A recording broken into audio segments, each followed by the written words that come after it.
Corona ಮಹಾಮಾರಿಗೆ ಕರಾವಳಿ ದಿನ ಹೋದಂತೆ ಮೌನಕ್ಕೆ ಜಾರ್ತಾ ಇದೆ. ನಗರ ಪ್ರದೇಶದಲ್ಲಿ ಜನಸಂಚಾರ, ವಾಹನ ಸಂಚಾರ ವಿರಳವಾಗ್ತಾ ಇದೆ.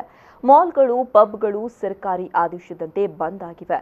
ಸದಾ ಜನರಿಂದ ಗಿಜಿಗಿಡ್ತಾ ಇದ್ದ ಮಂಗಳೂರಿನ ಶಾಪಿಂಗ್ ಮಾಲ್ಗಳು, ಮಾರ್ಕೆಟ್ಗಳು ಗ್ರಾಹಕರಿಲ್ಲದೆ ಬಣಗುಡ್ತಾ ಇದೆ. ಕರಾವಳಿಯಲ್ಲಿ ಮಹಾಮಾರಿ ಕೊರೋನಾ ಭಯಭೀತರನ್ನಾಗಿ ಮಾಡಿಸಿದೆ. ಸದಾ ಜನಜಂಗುಳಿ ವಾಹನ ಸಂಚಾರದಿಂದ ನಿಬಿಡವಾಗಿದ್ದ ಮಂಗಳೂರು ನಗರ ಅಕ್ಷರಶಃ ಬಂದ್ ವಾತಾವರಣದಲ್ಲಿದೆ.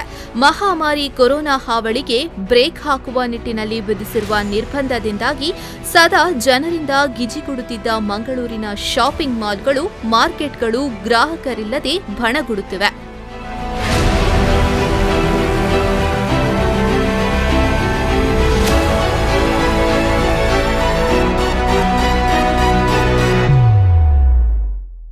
ಮಂಗಳೂರು ನಗರದಲ್ಲಿ ಯಾವಾಗಲೂ ಟ್ರಾಫಿಕ್ ಜಾಮ್, ಅದರಲ್ಲೂ ಬೆಳಿಗ್ಗೆ ಮತ್ತು ಸಂಜೆ ಸರ್ವೇ ಸಾಮಾನ್ಯ.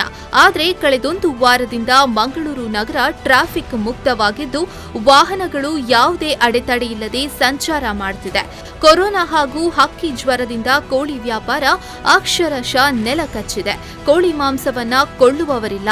ಕೊರೋನಾ ಪರಿಣಾಮದಿಂದ ಮೀನು ಸಾಗಾಟಕ್ಕೂ ಕುತ್ತು ಬಂದಿದ್ದು, ಉದ್ಯಮಕ್ಕೂ ಹೊಡೆತ ಕಂಡಿದೆ. ರಿಯಲ್ ಎಸ್ಟೇಟ್ಗೂ ಮತ್ತೊಂದು ದೊಡ್ಡ ಹೊಡೆತ ಬಿದ್ದಿದ್ದು, ಕಟ್ಟಡ ಕಾಮಗಾರಿಗಳು ಸ್ಥಗಿತಗೊಂಡಿದೆ. ಒಟ್ಟಿನಲ್ಲಿ ಇದೀಗ ಕೊರೋನಾ ವೈರಸ್ ಆರ್ಥಿಕ ವ್ಯವಸ್ಥೆಯ ಮೇಲೆ ಮತ್ತಷ್ಟು ಹೊಡೆತವನ್ನ ನೀಡಿದೆ. ಜಿಲ್ಲಾಡಳಿತ ಕೂಡ ಸಾಕಷ್ಟು ಮುಂಜಾಗ್ರತಾ ಕ್ರಮಗಳನ್ನು ತೆಗೆದುಕೊಂಡು ಜನರನ್ನ ಕಾಪಾಡಲು ಶ್ರಮ ಪಡುತ್ತಿದೆ.